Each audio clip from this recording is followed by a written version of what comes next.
If you use our Facebook page much, you may well have encountered Linda Enfield. She posts some beautiful pictures on there. She's a really lovely lady and is often helping people out and giving them bits of advice. Her pictures are really beautiful, a lot of them taken at night or in very, very low light. So I thought, wouldn't it be interesting to come along and meet Linda Enfield herself, see if we can find out a bit more about her as a person and what makes her tick as a photographer. Thank you ever so much for talking to us, Linda. You're very welcome. Really, really kind of you. So let me ask you first, what got you into photography? I suppose it was when I was 12. My parents bought me a camera. It was a Kodak 110, those little cartridges. And yeah, that started off a love affair with photography. And where did you go from there? I got an Olympus XA2 when I was about 17, 18. Because David Bailey used to advertise it on telly, and that lasted me for quite a few years. And my first SLR was probably about 1987, 88, and that was a Nikon F301. So you've been doing this all the way through, haven't you? I've been shooting film, yes, long before. For a long time. Yeah. It's not something you've said. No, that sounded really rude, didn't it? No, it was quite a long time. Digging a hole for himself there. Very large hole. Yes. Yes. Pedal. So you, as a very young lady, have started shooting. Yeah. And you've been shooting for years and years and years. Yeah. And that kind of explains some of the beautiful pictures that you have put on our Facebook and all the rest of it. Because I don't know, I'm always saying to people that photography comes from a lot of practice. There's a bit of knowledge. And a lot of practice and experience. Would you agree with that? I do, because you learn about light when you're shooting films and composition. So I suppose that's something that sort of like goes through, and you get sort of an eye for composition after a while. Beauty of going digital means that I can actually develop the photographs and put my own sort of mark on them, which I think is great, because I like to play afterwards. That's something actually I was going to ask you a bit later on, but you've already preempted me actually. There's lots of people, I get lots of emails from people saying things like, yeah, but I don't want to fiddle around in the computer.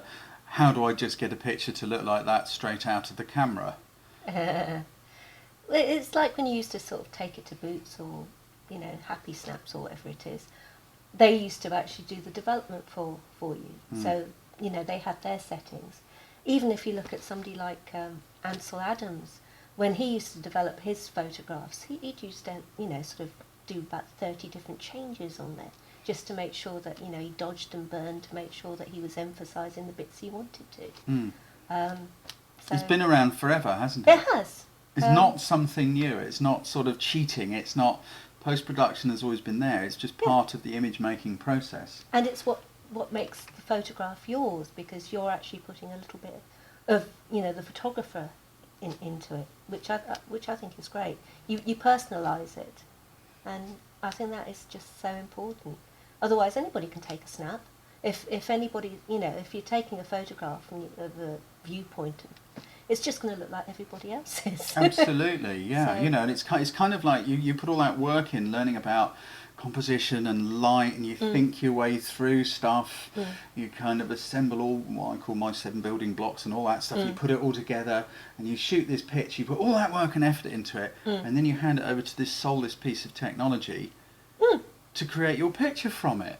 Yeah. And it's almost like that last little bit. It's like the flourishy signature, I always think. Precisely. Well, camera's just a tool. It's, you know, you've got to actually, you know, set it up and things, but it will take the image and you just adjust it afterwards. It's just so important, I think. Anyway. Absolutely. And I mean, you've got some lovely images, as I said. Just can we have a look at a couple? Because, you know, I'll pop these up onto screen. You posted a beautiful picture of the moon.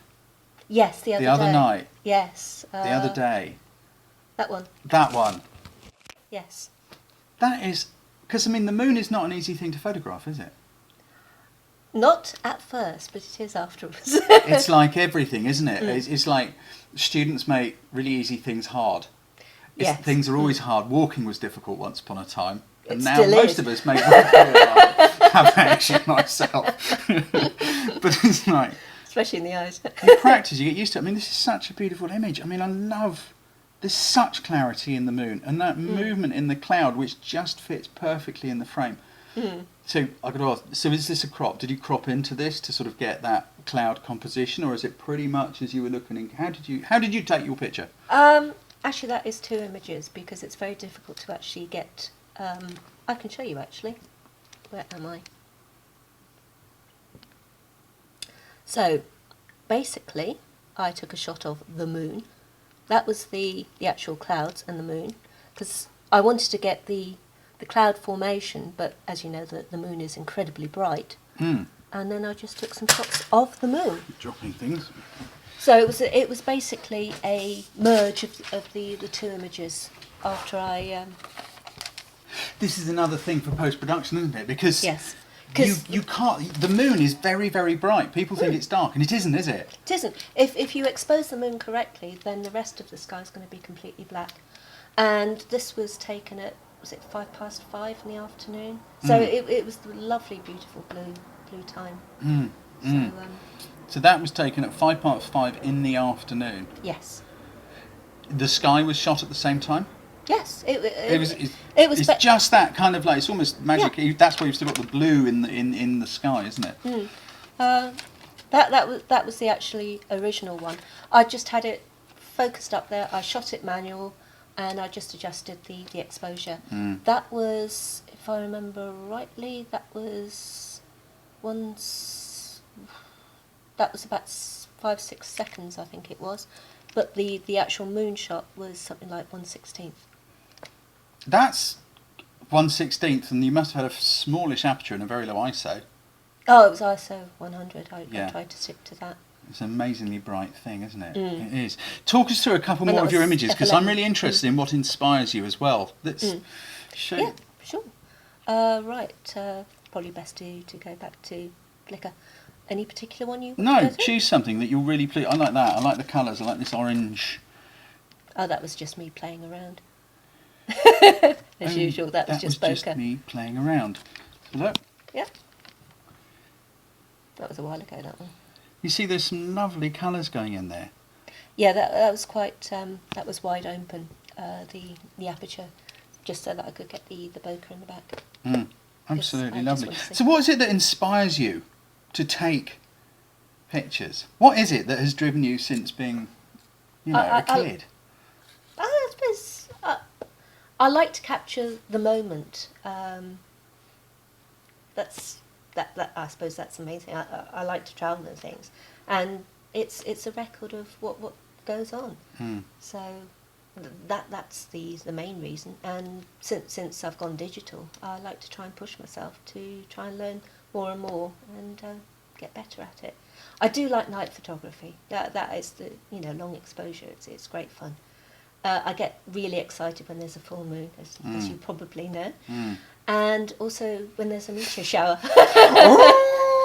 Yes, a friend of mine in Canada, we actually met on Twitter. She's got an app that does howl the moon when there's a full moon, Fantastic. so she knows when Fantastic. to get her camera out. But, Yeah. Bit geeky like that. So okay, so it's a bit of a geeky sort of a photographer. What sort of equipment do you use? What sort of camera do you use? I use a Canon. I shoot Canon because I made the investment in the actual fast lenses. Because I always think it doesn't really matter what type of body you've got, so long as you've got good glass.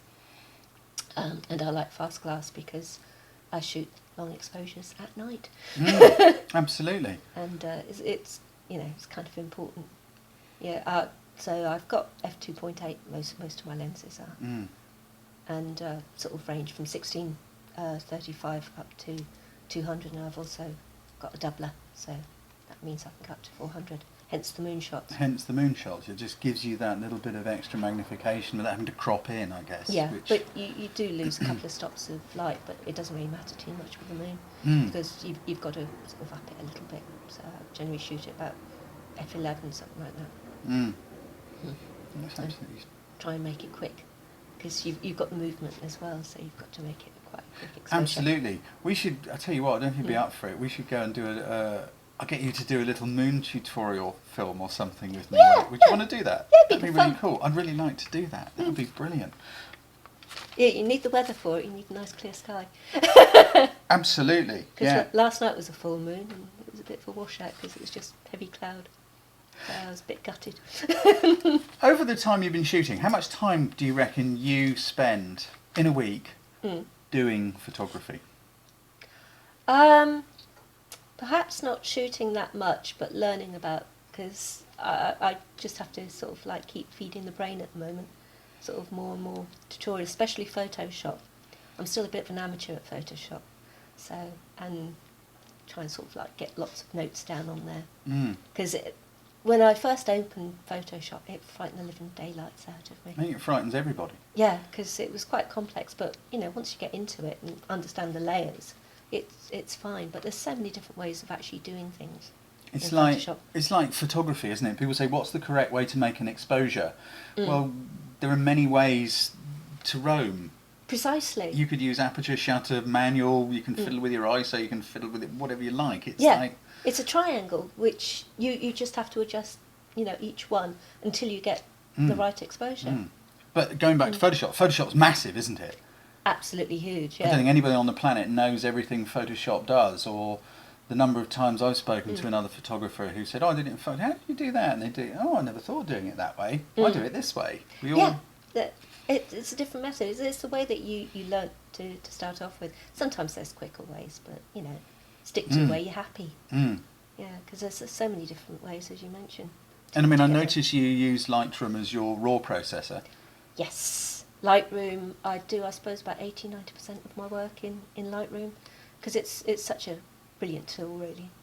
So, and Serge Ramelli, that nice Frenchman. That Frenchman, That Monsieur Frenchman, Serge Ramelli. yes. He Where does he live? he lives in Paris. He France. lives in Paris, France. Yes. We know this. In the beautiful city of Paris. In the beautiful city of Paris. If you're watching this, Serge, we never forget you. Thank you, Serge. I always think of doing some of the crazy HDR stuff he does as performing surgery on your image. He'd probably like that, He actually. probably would, yeah. But yeah. Linda, thank you really very much for having a little chat about your photography and what gets you into it and what motivates you. Oh, you're very, very welcome. And I look forward to it. We'll do a night photo shoot thing. Yeah, we can do the moon, and I suppose next spring we could do the Milky Way. Even better. Everyone would love that. That's brilliant, Linda. Thanks You're ever so very much. welcome. Take care. You too. Subscribe to our YouTube channel to be notified each time we upload one of our cool photography videos, or for more great photo tips, workshops and training, come and see us at our website, photographycourses.biz.